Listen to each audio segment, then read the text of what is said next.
Assalamualaikum warahmatullahi wabarakatuh.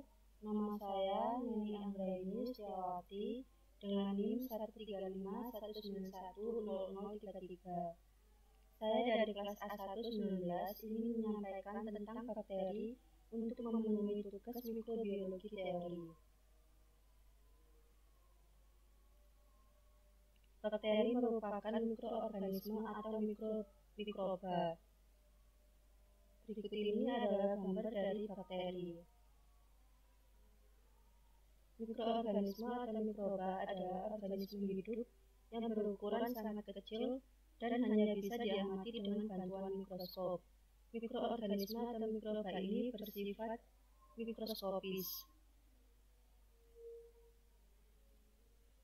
Golongan mikroorganisme berdasarkan klasifikasinya dibagi menjadi 5 kerajaan. Yang pertama protista, yang kedua fungi, yang ketiga monera, yang keempat virus, dan yang terakhir prion. 2 kerajaan lainnya adalah plante atau tanaman dan animalia atau hewan. Mikroorganisme ada yang tersusun dari satu sel atau disebut juga uniseluler, dan ada juga mikroorganisme yang tersusun atas beberapa sel atau disebut juga multiseluler.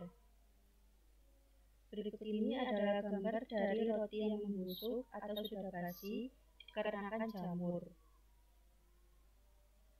Berikut ini adalah kuku tangan manusia yang terkena infeksi Taenia unguium atau jamur kuku. Ciri-cirinya, kuku tersebut akan menguning atau keputihan. Lama-kelamaan kuku tersebut akan rapuh.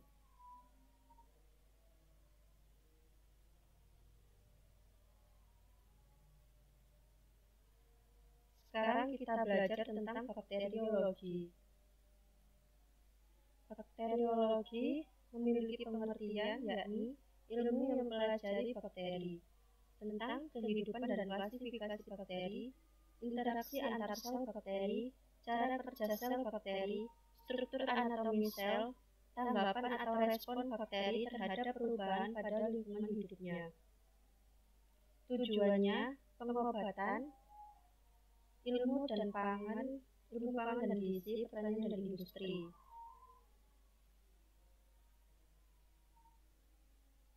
Mikroorganisme terdapat di mana-mana. Interaksinya bersama mikroorganisme atau dengan organisme lain dapat berlangsung dengan cara aman dan menguntungkan maupun merugikan.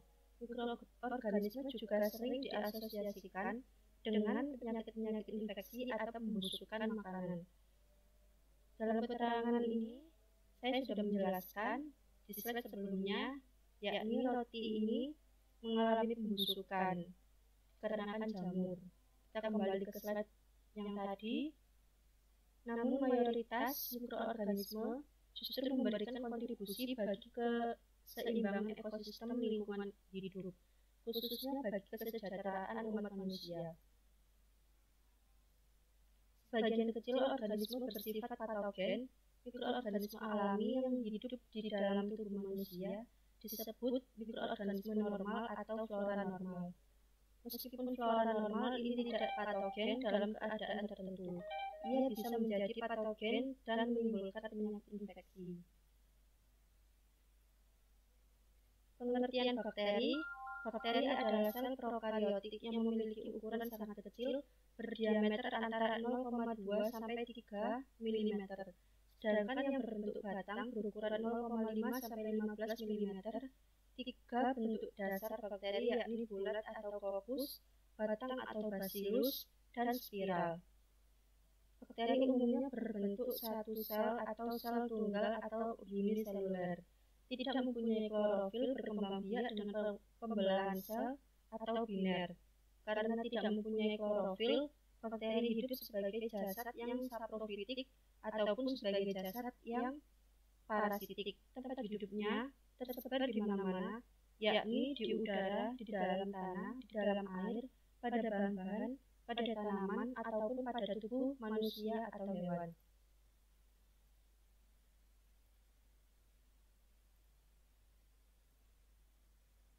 Pada gambar 1.2 menunjukkan bentuk dan susunan bakteri.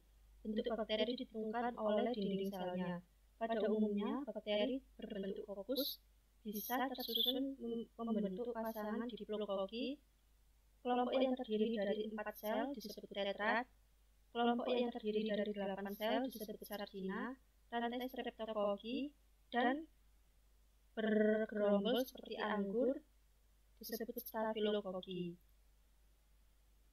Bakteri berbentuk batang juga bisa menyusun diri membentuk pasangan diplobacilli atau rantai streptobacilli. Bakteri berbentuk spiral bisa berubah batang pendek seperti koma disebut vibrio, ada yang membentuk helix disebut spirilla, dan ada yang bergerak dengan cara merentang, flexing, dan bergoyang atau wiggling yang disebut spiroket. Golongan sel organisme. Terdapat 2 golongan utama sel organisme. Yang pertama sel prokariotik dan yang kedua sel eukariotik. Prokariotik merupakan organisme sederhana, mempunyai kromosom tunggal dan tidak memiliki organel.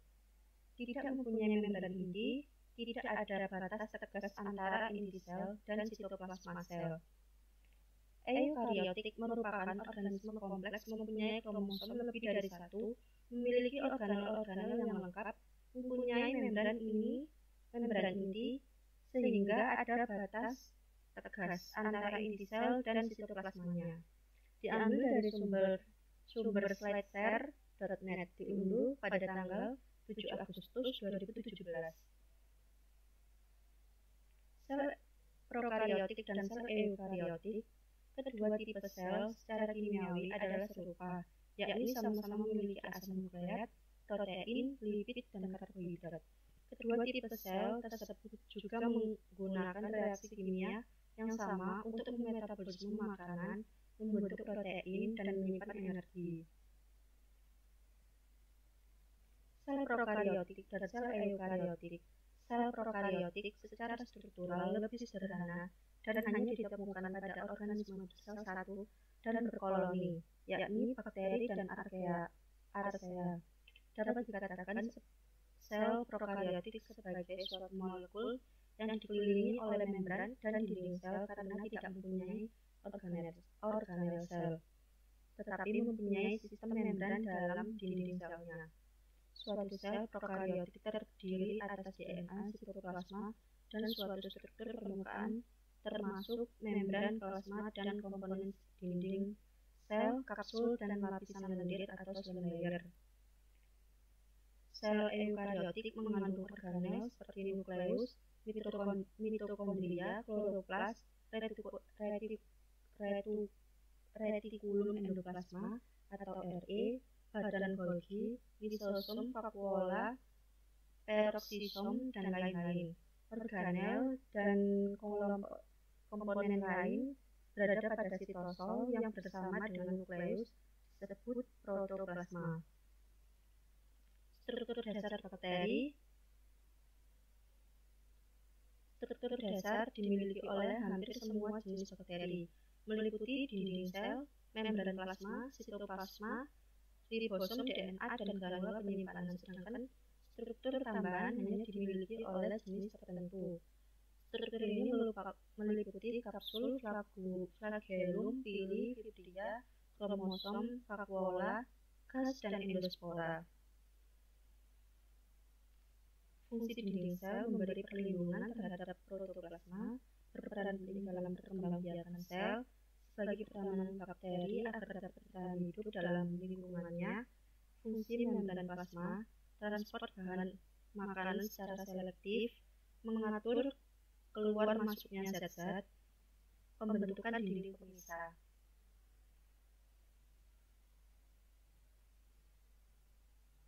Sitoplasma merupakan isi sel yang berupa cairan, disebut juga dengan protoplasma, mengandung karbohidrat, protein, enzim, belerang, kalsium karbonat, dan polutin.